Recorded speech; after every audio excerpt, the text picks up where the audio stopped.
Another question I get asked a lot is whether it's better to take a company car or a car allowance when the choice is available. Depending on your goal, there are benefits to either method. First, let's see how company car benefits work. Your first job is to choose the car you want from the list available in your company. The most important figure to use here is the benefit in kind, or BIC. This tells you how much tax you are going to pay for this benefit.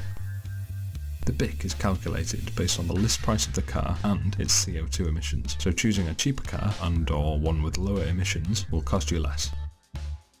A BIC of £5,000 means you will pay £1,000 in tax at 20% or £2,000 at 40%. For more details on tax and benefits, check out our other video on this subject.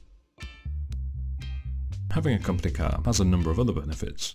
The car's brand new, usually you can get a bit more for your money, and servicing, tax and insurance is all covered.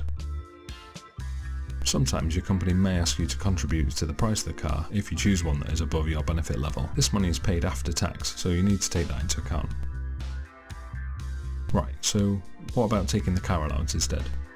A typical car allowance might be £400 per month. This means that you get an extra £400 on your salary every month. This might sound great, but you now have to pay the tax on it. The tax will be roughly the same as if you'd taken a company car, so you aren't really any better off here.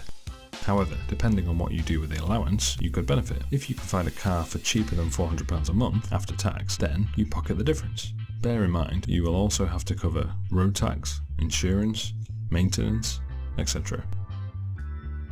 If you want to use this strategy, then I'd recommend you go for a nice cheap second-hand car that you can use for a few years and then sell on. It will depreciate, but at least when you own the car you get something out of it, unlike with the company car option.